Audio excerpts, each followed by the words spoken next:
कहानी आसपास की, जीने के एहसास की, इसी टैगलाइन के साथ आरबीएस मोइन स्टोरीज पर मैं हूं आपका दोस्त मोइनुद्दीन चिश्ती, हाजिर हूं एक नई सफलता की कहानी लेकर। आज हमारे साथ हैं डॉक्टर संजय उगे मुगे, बाय प्रोफेशन डॉक्टर हैं और कैंसर पीड़ित लोगों की सेवा कर रहे हैं। डॉक्टर साहब, आपका आरबीएस मोइन स्टोरीज पर स्वागत है। नमस्ते।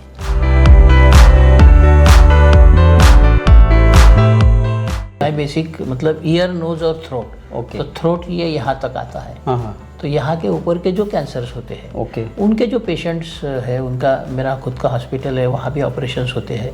और फिर इनको जो कैंसर के बाद second stage, third stage cancer के बाद में जो रिहैबिलिटेशन और बेड केयर चाहिए, वो घर में नहीं हो पाती।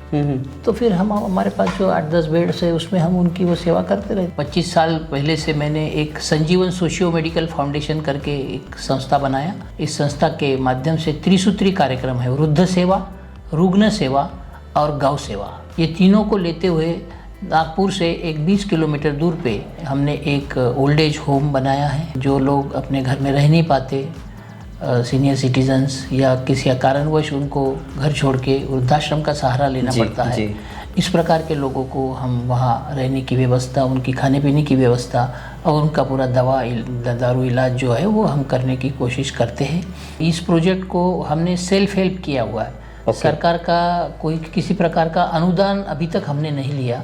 तो उसके लिए एक चैरिटेबल हॉस्पिटल हम वहाँ चलाते हैं, वो माध्यम से वहाँ के इनमेट्स की और अगल बगल के इलाके के सभी लोगों को एक प्राथमिक आरोग्य की देते हैं। कैंप्स करते हैं, अलग अलग योजनाओं में लोग दान देते हैं। अपना बर्थडे के दिन अन्नदान करते हैं, कोई मेमोरेबल डे है उसके लिए देते हैं, कोई गौशाला के लिए चारा दे देता है। बिल्कुल। तो इस प्रकार से ये चल रहा है 25 साल से। एक हमारी वैन चलती है जो गांव-गांव में जाके कुछ लोगों को, गरजू लोगों को डायग्नोसिस और ट्रीटमेंट करते हैं। हमारी टोटल कैपेसिटी 50 की है। अच्छा। और उसमें कुछ 10 बेड्स हमने बेड रिडन लोगों के लिए रखे हैं। ओके। परिस्थिति अनुसार वो हमको समझ में आ जाता है कि अभी इनके पास कुछ भी नहीं है। आने वाले में जैसे सर्जरी हो गई, लेकिन उसका बाकी का रिहैबिलिटेशन और पोस्ट ऑपरेटिव जो करना है उसके पास उसकी व्यवस्था नहीं है जी। तो उसका कीमोथेरेपी हो गया, रेडियोथेरेपी हो गया, सर्जरी हो गया, उसके बाद में वो जो रिहैबिलिटेशन चाहिए उसको रिकवरी के लिए, वो यदि घर में बराबर नहीं हो रहा तो वो हमारे सेंटर में हम करते हैं उसको। पर्यावरण के ऊपर हमारा बहुत ज़्यादा जोर है। झाड़ लगाना, झाड़ों को बड़ा करना, ग्रीन एनजीओ कहलाते हैं। फिर वाटर कंजर्वेशन का भी काम है। पहाड़ियों में है तो पानी को रोकना, water recharging, well recharging, check dams बने हुए, बंधारे बने हुए कि पानी वहीं रुके, पानी वहीं ज़मीन में जाए, उससे वाटर लेवल बढ़े। फिर जो हमारे पास जो ये बायोगैस में से जो स्लरी निकलती है विच इज़ यूज़फुल, उसमें नाइट्रोजन बहुत रहता है। तो वो हमारे यहाँ ऑरेंज का संतरा, नागपुर का संतरा बहुत फेमस है, तो उसके खाद वगैरह के लिए होता है। तो ये ऐसा मल्टीपल है, एक मेरे को ऐसा ये पूरक है सब। जब लोगों को सोलर का अवेयरनेस नहीं था, तब से मेरे पास सोलर और विंड की एक सिस्टम लगी हुई है। हमको सरकार की बिजली नहीं देना पड़ता, हमारे पास खुद की बिजली एक्सेस है। तो हमारा खाना वो बायोगैस पे बनता है, हमारे स्ट्रीट लाइट सोलर पे चलते हैं। उसी प्रकार से गौशाला है। अब वो गौशाला हमारे लिए बहुत फ़ायदेमंद है, क्योंकि हम सरकार की मदद नहीं लेते, तो ये इसको चलाने के लिए जो फंड की गरज पड़ती है। तो दूध बेचते हैं हम, छोटे बड़े दूध देने वाले, दूध नहीं देने वाले। हम उधर के इलाके के लोगों को बोलते कि तुम को गाय नहीं रखना तो हमारे पास ला दो, कोई बूढ़ी हो गई तो ये हो गई, उसको बेचो मत, उसको गलती से उसकी कटाई नहीं होना जाना चाहिए। बिल्कुल। तो वो हम लाते हैं, क्योंकि हम उनको सिर्फ चारा खिलाते हैं, तो उनका जो गोबर मिलता है वो हमारे बायोगैस, क्योंकि 25 क्यूबिक मीटर के 2 बायोगैस मेरे पास है।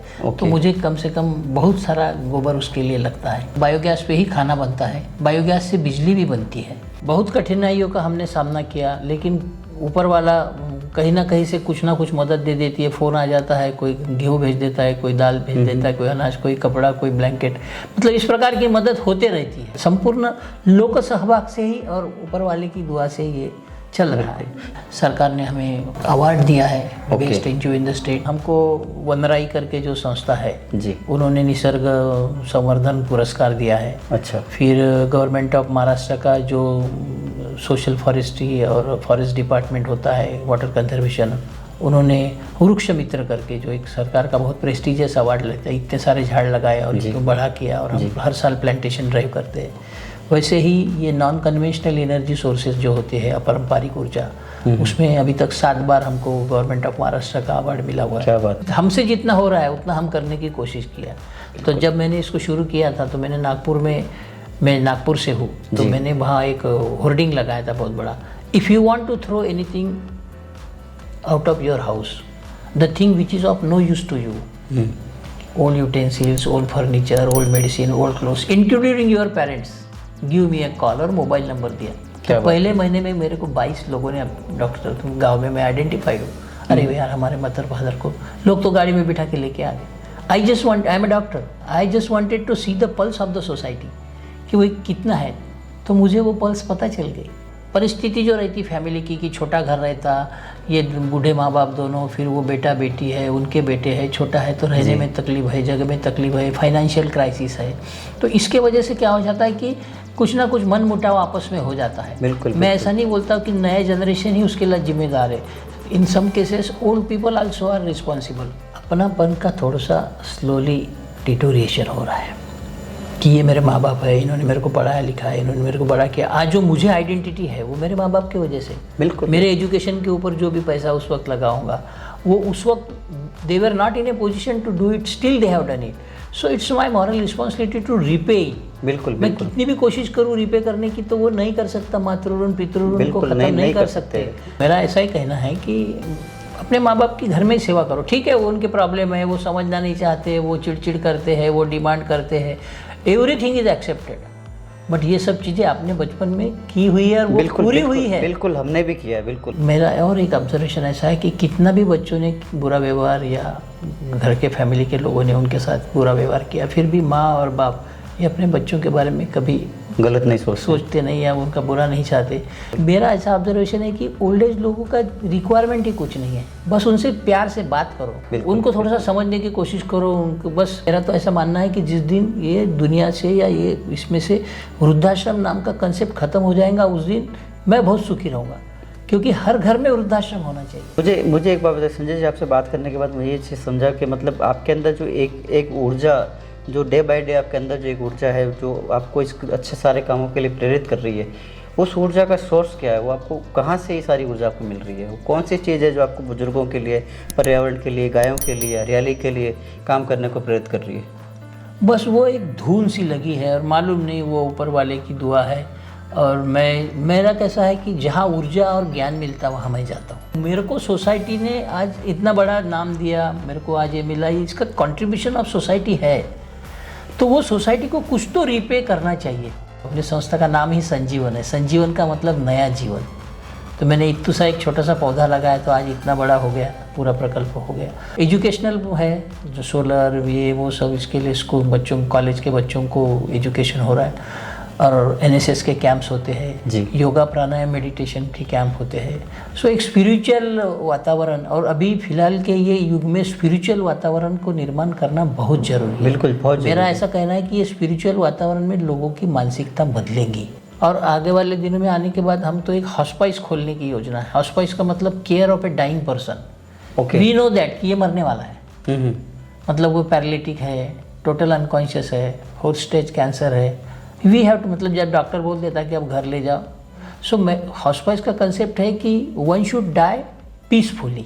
आने वाले दिनों में हम इसको निसर्गोपचार पद्धति का ट्रीटमेंट, क्योंकि मैंने देखा है कि जो सीनियर सिटीजन्स है उनको हमारी एलोपैथी या बाकी के पैथियों से ज़्यादा रिलीज नहीं होता, लेकिन उनको ये निसर्गोपचार जो पद्धति है, मॉलिश है, एनिमा है, बाकी की जो ये है, उससे उनको बहुत जल्दी असर होता है। और साथ में अभी उसमें ये फिजियोथेरापी और साथ में ऑस्टियोपैथी भी उसमें हम जोड़ने का प्रयास करने की कोशिश कर रहे हैं। मेरा युवा पीढ़ी को यही आह्वान है कि उनके घर में जो बुजुर्ग है जी, जो उनके माँ बाप है या और दादा दादी है, नाना नानी है, बिल्कुल उनको बेस्ट पॉसिबल जो भी केयर अपने घर में दे सकते हैं वो घर में ही दे, उनके साथ प्यार से व्यवहार करे, उनकी दवाई दारू का जो भी मतलब व्यवस्था है वो सब करे, और उनको अपने घर में ही हंसते खेलते रहे।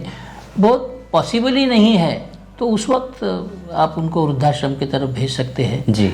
और वृद्धाश्रम में नहीं भेजना है तो बहुत ही अच्छा है, क्योंकि मेरा ऐसा मानना है कि वृद्धाश्रम में जितनी घर में देखभाल होती है उतनी अच्छी देखभाल वृद्धाश्रम में होगी, इसकी कोई गारंटी नहीं। बिल्कुल कोई गारंटी नहीं, सही बात है। और कुछ दिनों के बाद आपके ऊपर भी वो टाइम आ सकता है। बिल्कुल बिल्कुल आएगा सर, बिल्कुल आएगा, सबके साथ आएगा। इसलिए यही रहो और अपने सब बुजुर्गों का ख्याल अपने घर में ही रखो, प्यार से रखो उनको। और बस यही मेरा कहना है कि जैसा आप देख रहे हैं डॉक्टर साहब ने बताया, संजय जी ने, कि अगर हर घर के अंदर ही वृद्धाश्रम हो तो ये वृद्धाश्रम की जरूरत ही नहीं पड़ेगी, हमें हमारे बुजुर्गों का सम्मान करना पड़ेगा। मेरा वही कहना है कि when I can take care of your father, your parents at your cost और somebody else's cost, why not you at your